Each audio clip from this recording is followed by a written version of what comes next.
Hello, fellow heirs. Welcome back to Weekday Wind Down with the Word, where we are reading through the book of Exodus. And today we will be reading the 36th chapter of Exodus in the NLT version. This chapter includes Building the Tabernacle. So without further delay, let's start reading. The Lord gifted Bezalel, Oholiab, and the other skilled craftsmen with wisdom and ability to perform any task involved in building the sanctuary. Let them construct and furnish the tabernacle just as the Lord had commanded. So Moses summoned Bezalel and Oholiab and all the others who were specially gifted by the Lord and were eager to get to work. Moses gave them the material donated by the people of Israel and sacred offerings for the completion of the sanctuary. But the people continued to bring additional gifts each morning. Finally, the craftsmen who were working on the sanctuary left their work.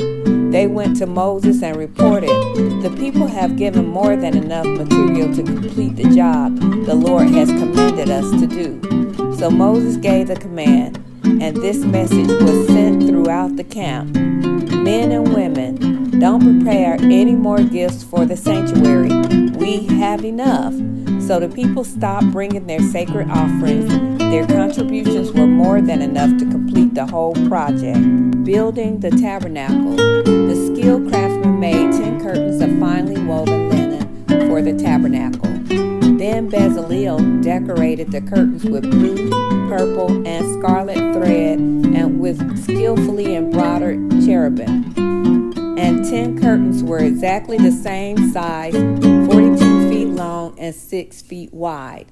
5 of these curtains were joined together to make one long curtain, and the other 5 were joined to make a second long curtain. He made 50 loops of blue yarn and put them along the edge of the last curtain in each set. The 50 loops along the edge of one curtain matched the 50 loops along the edge of the other curtain. Then he made 50 gold clasps and fastened the long curtains together with the clasps. In this way, the tabernacle was made of one continuous piece. He made 11 curtains of goat's hair cloth to serve as a tent covering for the tabernacle. These 11 curtains were all exactly the same size, 45 feet long and 6 feet wide. Bezalel joined 5 of these curtains together to make one long curtain, and the other 6 were joined to make a second long curtain. He made 50 loops for the edge of each large curtain. He also made 50 bronze clasps to fasten the long curtains together. In this way, the tent covering was made of one continuous piece. He completed the tent covering with a layer of tanned ram skins and a layer of fine goat skin leather. For the framework of the tabernacle, Bezalel constructed frames of acacia wood. Each frame was 15 feet high and 27 inches wide, with 2 pegs under each frame. All the frames were identical. He made 20 of these frames to support the curtains on the south side of the tabernacle.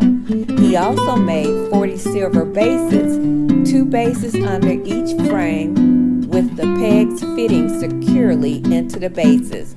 For the north side of the tabernacle, he made another 20 frames with their 40 silver bases, 2 bases under each frame. He made 6 frames for the rear, the west side of the tabernacle, along with 2 additional frames to reinforce the rear corners of the tabernacle.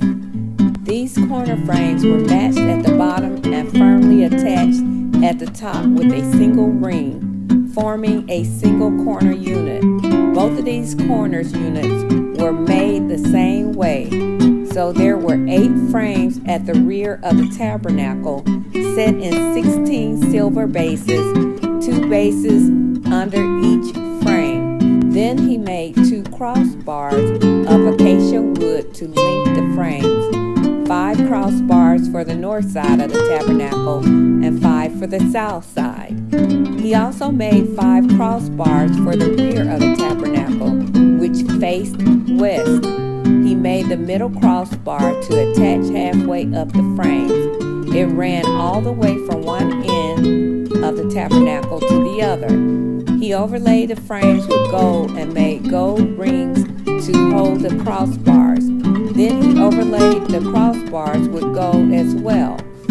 For the inside of the tabernacle, Bezalel made a special curtain of finely woven linen.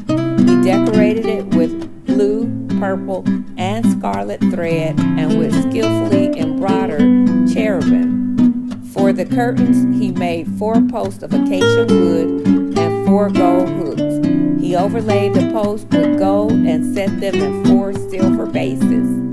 Then he made another curtain for the entrance to the scarlet tent. He made it of finely woven linen and embroidered it with exquisite design using blue, purple, and scarlet thread. This curtain was hung on gold hooks attached to 5 posts. The posts with their decorated tops and hooks were overlaid with gold, and the 5 bases were cast from bronze. And that concludes the reading of Exodus 36 in the NLT version. I tell you, that was very, very detailed.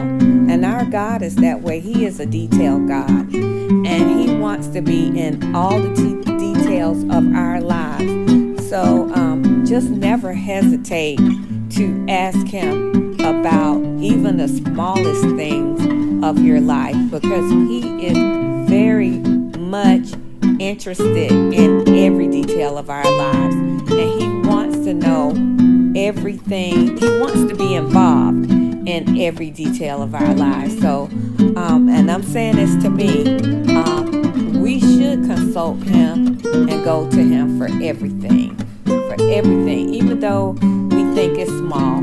If we misplaced our keys around the house, ask the Lord to help you to find it. He cares for you. He cares about even the little hairs on your head. He has them numbered, and He cares about them too. So He cares about where you misplace your keys. He wants to help you find them. He wants to help you. He wants the best for you. So let's just remember that God is in the details. He wants to be in the details of every facet of our lives. Amen. Okay, with that being said, I'm going to end it right here.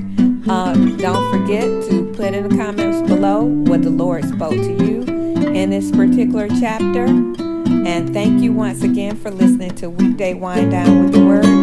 And have a good life in Jesus Christ. Bye.